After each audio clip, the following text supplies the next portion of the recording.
Chapter 5 of Tractate Bechoros discusses the laws of a blemished firstborn animal. The first mission says, by all typical offerings, if they're blemished, the profit from their sale goes to the temple treasury, and they can be sold and slaughtered in markets, and they're weighed against a litra weight. The exceptions to this are the Bechor and the Ma'aser tithes, where the profit goes to the owners, and they're weighed against other pieces of meat. The Gemara explains, it's only possible to sell and slaughter a consecrated animal according to those that say it can be redeemed after it died, without need for it to be stood and evaluated.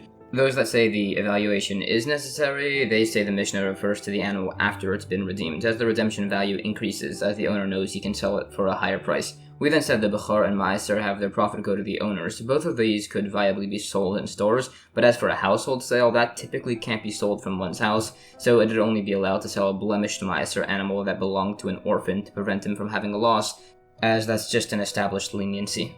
Also, it mentions the sage who said this. Rav Sheshas wanted to be credited with the answer, as it said that any Torah scholar whose teachings are quoted, his lips move in the grave. An alternative explanation is posed: a Ma'aser animal of orphans can be viably sold, and a Ma'aser animal of regular adults can have its meat sold only if it's included with its hide, sinew, and horns. This leniency is then sourced. It's essentially as the fact that a Ma'aser animal just can't be sold after slaughter was a rabbinic institution made in case somebody sells an animal before it's slaughtered, which itself is biblically prohibited, but this stringency doesn't apply to the animal's hides or bones or otherwise, so that would be permitted to be sold after. Some say such a sale inclusion would only be permitted by large animals and not by small ones.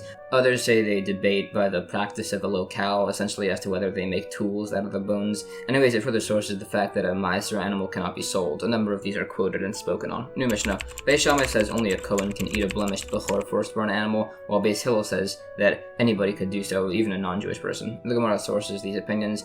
These are expounded on. Those that say a non-Jewish person can eat the blemished Bechor animal is as the first compares this offering to the deer and hart, which they can also eat. Others just take this to mean that just like the deer and hart are excluded from the Bechor laws, so too are disqualified offerings. Related, there's a dispute if blemished Bechor offerings can be fed to somebody with nida impurity. That's then sourced further. It said that skinning an animal from the feet is prohibited on a holiday, if that's not an activity needed for that day, but then it also says that this would apply by a Bechor animal, that it can't be skinned like so. This is in accordance with the opinion by laws of impurity, as stated earlier, that the blemished Bechor still retains some degree of sanctity, so it cannot be treated in such a disrespectful manner. Some say this also applies by the blemished and redeemed animals of all other types of offerings, which it then sources.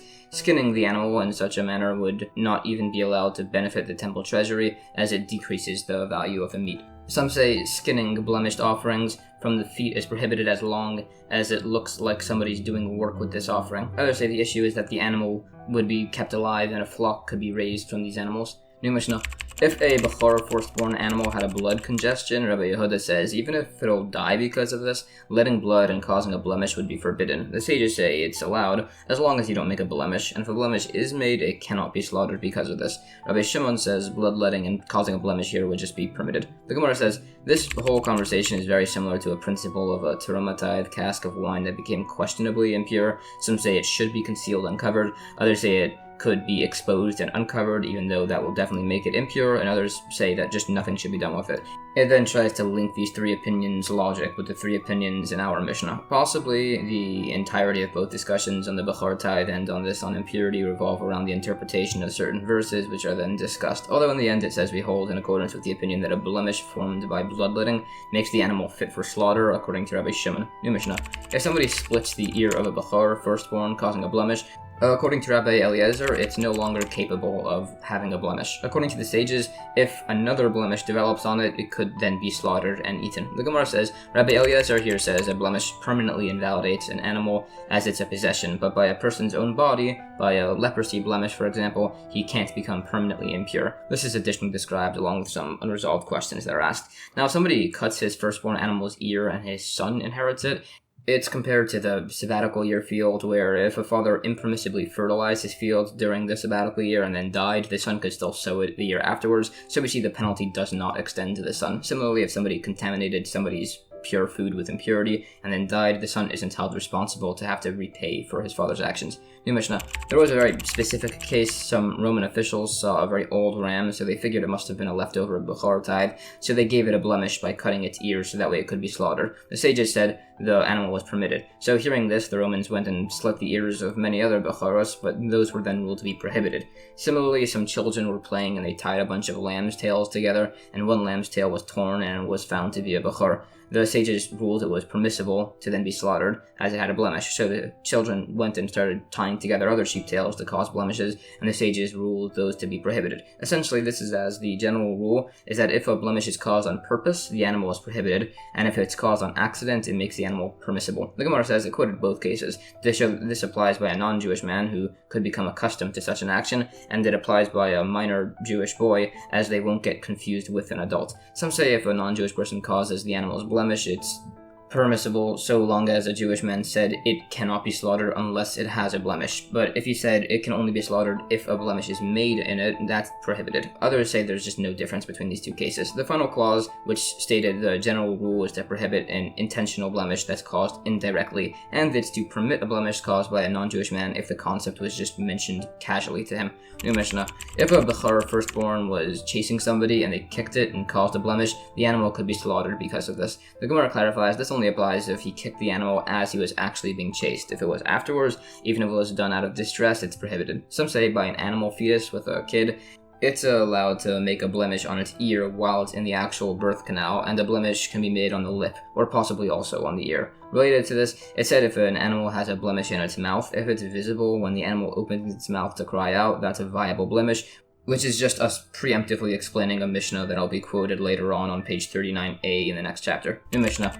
By all blemishes that could have occurred because of a person, shepherds of Yisraelim are believed if they testify the blemish occurred naturally, while Cohen shepherds are not believed to testify on this. Some say they're only believed to testify on other people's animals. It said if somebody is suspect on something, he cannot judge or testify on it. The Gemara says there's an interpretation of this that says it means the Yisraelim shepherds that work for Kohanim are believed to testify on what caused a blemish, as they're not going to be partaking of the Bechor animal meat anyways, so they're believed. While Cohen shepherds employed by Yisraelim or other Kohanim are not believed, as they might be trying to get the meat for themselves. Others interpret this to mean that both cases refer to Kohanim, and it means Cohen shepherds of livestock owned by Yisraelim are believed, as they expect the meat to just be given to a sage instead of themselves, while a Yisrael or Cohen shepherd working with livestock of a Cohen are not believed, as they think they might be given some of the meat. It disputes between these interpretations and additionally proves that people are not suspect to cause a blemish on a doubtful Bechor.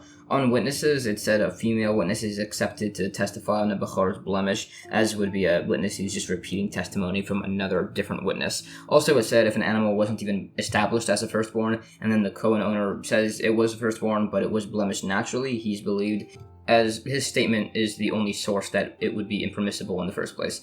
The concept of this was established back by the laws of marriage. It's just repeated here, as this is unique, as he had to have stated it was a Bechor to have the blemish be examined, and yet in spite of this, it's still permitted by this principle. Others, however, disagree and say this would not apply based on a related case, as there's just a presumption that Kohanim blemish their firstborn animals. Some say a Kohen with the established status of a Chaver, which was spoken about in prior chapters, somebody who's trusted with their tithes, they're believed to not cause a blemish on their animals. New Mishnah.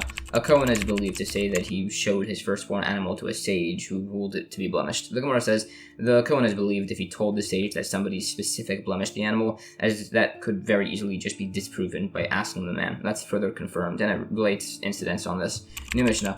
Everybody would be believed to testify about a blemish that was naturally caused on a meiser tithe animal. The Gemara sources this, as if the man wanted to, he could have just blemished all of his animals to ensure that it was the tithed animal that would be blemished, and he could then keep it. New Mishnah. If a Bechor firstborn was blind, or had its foreleg cut off, or had a broken hind leg, some say this blemish is obvious enough that it could be declared by 3 ordinary men. Others say it would still require an expert to confirm it. The Gemara says, according to some opinions, a blemish on a Bechor can be authorized outside of Israel by 3 ordinary men, as it's more lenient there. This is clarified to only be where the blemish is unmistakable. According to some Normally, 3 ordinary men can just declare a blemish if there's just no experts available. And similarly, 3 ordinary men can annul a vow if there's no sage available. It quotes who holds these opinions. In the end, we do hold the opinion that 3 ordinary men can declare a blemish by these select obvious ones. New Mishnah. If somebody slaughtered and sold a Bechor firstborn, but it's found that he hadn't confirmed the blemish with an expert, in spite of if the purchasers consume the meat, he must still reimburse them at the purchase price, and any unconsumed meat must be buried. Similarly, if somebody slaughtered and sold an animal, and then found out afterwards that it had an invalidating defect, whatever was eaten is eaten, and everything else is returned to him, the purchases are refunded, and if the meat was sold to a non-Jewish man or thrown to his dogs, they would pay for the lesser price of an animal with a defect, and he refunds everything he overcharged. The Gemara cites the same principle by the case of wine or produce that was found to be used impermissibly or is otherwise untithed. Some say if the buyer ate the actual portion of the meat that contained the blemish, he does not get that portion refunded, as the owner could just claim that he would have shown that piece to a sage and gotten the blemish confirmed. By untithed produce, the buyer isn't reimbursed for what he ate, as the owner could just say he would have tithed and eaten it himself. And by forbidden Nesach wine, the man isn't just reimbursed for what he drank, as this is a mixture of kosher and forbidden Nesach wine specifically, and it's in accordance with the opinion that such a mixture could be sold to a non-Jewish man and viably be used, minus the value of the forbidden wine that was mixed in. And that's the end of chapter 5.